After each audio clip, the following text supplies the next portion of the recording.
नमस्कार दोस्तों भाई, स्वागत है आपके अपने YouTube channel HR study zone में। एक बार फिर से स्वागत है। तो दोस्तों भाई, आज हम करेंगे हमारे हिंदी साहित्य के प्रमुख कवि और उनकी रचनाएं। भाई क्या करेंगे? हिंदी साहित्य के प्रमुख कवि और उनकी रचनाएं के बारे में जिक्र करेंगे आप आज, जो हमारे हरियाणा पुलिस के एग्जाम के लिए ग्राम सचिव, sub inspector, SI, staff nurse, तो उनके लिए बहुत ही मोस्ट इंपॉर्टेंट रहने वाली है भाई। तो स्टाफ नर्स का तो एग्जाम हो लिया दोस्तों, उसके लिए तो नहीं रहेगी। तो सबसे पहले हम करेंगे दोस्तों, हमारे जो कवि हैं वो हैं संत कबीर दास जी भाई। तो मोस्ट इंपॉर्टेंट है भाई, स्टार लगा लियो इसका। तो इन्होंने कौन कौन सी रचनाएं लिखी हैं दोस्तों? प्रमुख रचना इनकी है बीजक भाई, ठीक है, बहुत ही मोस्ट इंपॉर्टेंट है, कई बार पूछा गया है। ये हमारे हरियाणा पुलिस के एग्जाम में भी आया हुआ था भाई, 2018 में जो हमारा हरियाणा पुलिस का एग्जाम हुआ था उसमें भी आया हुआ था। तो दोस्तों भाई, बीजक के 3 भाग हैं, ठीक है। बीजक है जो 3 भागों में इसको बांटा गया है। नंबर 1 है साखी, नंबर 2 शब्द, नंबर 3 रैमिनी, ठीक है। तो इनमें जो मोस्ट इंपॉर्टेंट रहेगा हमारा, तो तीनों के तीनों रहेंगे भाई, ठीक है, 3 के 3 ही मोस्ट इंपॉर्टेंट रहेंगे। तो HSSC क्वेश्चन कैसे पूछती है कि संत कबीर दास द्वारा लिखी गई प्रमुख बीजक रचना के कितने भाग हैं? तो 3 भाग हैं भाई, ठीक है, बहुत ही मोस्ट इंपॉर्टेंट है, ध्यान से याद कर लेना भाई। आगे दोस्तों, हजारी प्रसाद द्विवेदी जी ने कबीर जी को भाषा का डिटेक्टर कहा है भाई। क्या कहा है? बहुत ही मोस्ट इंपॉर्टेंट क्वेश्चन है भाई। हजारी प्रसाद द्विवेदी जी ने भाई क्या कहा है? कबीरदास को भाषा का डिक्टेटर कहा है भाई। तो बहुत ही मोस्ट इंपॉर्टेंट है, HSSC क्वेश्चन पूछेगी किसने कबीरदास जी को भाई भाषा का डिक्टेटर कहा है? तो किसने कहा दोस्तों? हजारी प्रसाद द्विवेदी ने भाई। तो आगे हमारे सूरदास जी भाई, बहुत ही मोस्ट इंपॉर्टेंट है। इनकी जो प्रमुख रचनाएं हैं, नंबर 1 है सुरसागर, नंबर 2 सुर सारावली, ठीक है, नंबर 3 है साहित्य लहरी भाई, ठीक है। तो तीनों के तीन ही मोस्ट इंपॉर्टेंट रहेंगे दोस्तों, और हमारे जो हरियाणा के पहले एग्जाम हो चुके हैं उनमें पूछी गई है भाई। आगे दोस्तों भाई, तुलसीदास भी मोस्ट इंपॉर्टेंट रहेगा भाई। तुलसीदास जी द्वारा रचित 12 ग्रंथ प्रमाणित माने जाते हैं, जिनमें रामचरितमानस इनका प्रमुख क्या है भाई? प्रमुख ग्रंथ माना गया है रामचरितमानस। कई बार क्वेश्चन पूछ लिया है SSSC और HSSC नहीं भाई, इसको आप ध्यान से याद कर लेना भाई। अगर मैं बात करूं तुलसीदास जियों की, इनकी प्रमुख रचनाएं कौन कौन सी हैं? तो विनय पत्रिका भाई, ठीक है, विनय पत्रिका मोस्ट इंपॉर्टेंट है भाई, स्टार लगा लो इसका, ठीक है। सेकंड क्या है? कवितावली, ठीक है, कवितावली, गीतावली, दोहावली, जानकी मंगल भाई, ठीक है। एक है रामलला नेहचू। तो ये रहेंगी भाई दोस्तों, इनमें मोस्ट इंपॉर्टेंट रहेगा विनय पत्रिका, कवितावली और गीतावली, इनमें मोस्ट इंपॉर्टेंट रहेगा। ये हमारे पहले एग्जाम हो चुके हैं, उनमें पूछ लिया गया है। और इनके काव्य क्या है दोस्तों? मानस है भाई, अवधी भाषा में लिखा गया है, बहुत ही मोस्ट इंपॉर्टेंट क्वेश्चन है। तुलसीदास जी द्वारा मानस किस भाषा में लिखा गया है? अवधी भाषा में भाई, ठीक है। आगे है कृष्ण काव्य भाई, तो ब्रज भाषा में लिखा गया है। इसमें भी HSSC क्वेश्चन पूछ सकती है। जो कृष्ण काव्य है तुलसीदास जी द्वारा लिखा गया है, तो कौन सी भाषा में लिखा गया है? ब्रज भाषा में लिखा गया है दोस्तों भाई।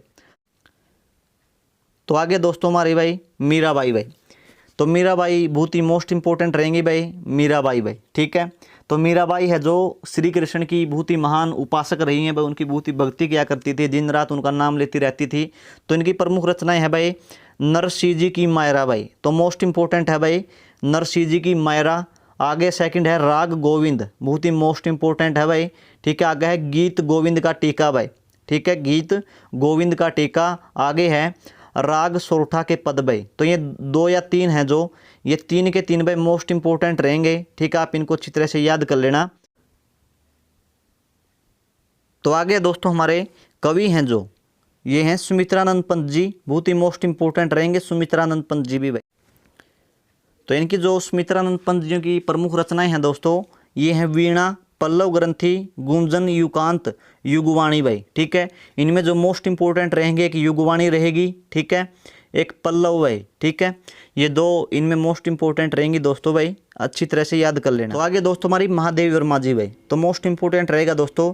जो महादेवी वर्मा जी है कुछ समय के लिए भाई यूपी की यानी कि उत्तर प्रदेश विधान परिषद की सदस्य भी रही हैं दोस्तों भाई ये, ठीक है। गीतात्मक काव्य कृति यामा पर भारतीय ज्ञानपीठ पुरस्कार इंग्लैंड की प्रधानमंत्री द्वारा प्रदान कर सम्मानित किया गया था भाई, ठीक है। इनको क्या किया गया था भाई? यामा, इन्होंने एक काव्य लिखा था अपना, ठीक, इनके लिए क्या किया गया था? इनको ज्ञानपीठ पुरस्कार से नवाजा गया था भाई। किसके द्वारा? इंग्लैंड के प्रधानमंत्री द्वारा इनको नवाजा गया था भाई। इनकी प्रमुख रचनाएं है यामा भाई, बहुत ही मोस्ट इंपॉर्टेंट रहेगा भाई। निहार, रसीम, नरीजा, संध्या गीत भी मोस्ट इंपॉर्टेंट रहेगा भाई, ठीक है, इनको आप अच्छी तरह से याद कर लेना। एक है दीप शिखा, ये भी मोस्ट इम्पोर्टेंट रहेगा भाई, ठीक है। तो इन्होंने क्या लिखा था, इनके अलावा भाई गद्य रचनाएं भी लिखी गई थी, इनके बारे में भी जिक्र कर लेते हैं। समता बहुत ही मोस्ट इम्पोर्टेंट रहेगा भाई। अतीत के चलचित्र भी मोस्ट इम्पोर्टेंट रहेगा। पथ के साथी, ठीक है, समृद्धि की रेखाएं, ये भी मोस्ट इम्पोर्टेंट रहेगा। और पथ के साथी भी भाई, मेरा परिवार भाई, ठीक है, मेरा परिवार भी इन्होंने ही क्या लिखा था, गद्य रचनाएं हैं इनकी, महादेवी वर्मा जी की भाई। आगे दोस्तों माखनलाल चतुर्वेदी भाई, ठीक है, माखनलाल चतुर्वेदी हमारे बहुत ही महान कवि हुए हैं भाई हमारे भारतवर्ष के। तो इन्होंने जो हिमतरंगिणी थी भाई, इन्होंने जो हिमतरंगिणी लिखा था, इनके कारण इनको भाई साहित्य अकादमी पुरस्कार से पुरस्कृत किया गया था, यानी कि सम्मानित किया गया था भाई, ठीक है, हिमतरंगिणी के कारण भाई। तो मोस्ट इंपोर्टेंट क्वेश्चन बनता है दोस्तों यहाँ से भाई, राष्ट्रीय कविता के कारण इन्हें क्या कहा जाता है दोस्तों, भारतीय आत्मा के नाम से भी पुकारा जाता है, ठीक है। बहुत ही मोस्ट इंपोर्टेंट क्वेश्चन बनता है दोस्तों, किनको पुकारा जाता है, माखनलाल चतुर्वेदी जी को पुकारा जाता है, क्या कहा जाता है इनको भाई, भारतीय आत्मा के नाम से भी पुकारा जाता है। क्यों पुकारा जाता है, क्योंकि ये राष्ट्रीय कविता के कारण भाई, बहुत ही राष्ट्रीय जो इनकी कविता रही हैं बहुत ही फेमस रही हैं, इसलिए इनको क्या कहा जाता है, भारतीय आत्मा के नाम से पुकारा जाता है भाई। प्रमुख रचनाएं हैं दोस्तों इनकी भाई, हिम कीर्तनी, ठीक है, हिम कीर्तनी, माता, युग, चरण समर्पण, वेणु, लोगुंजो आदि भाई, ठीक है।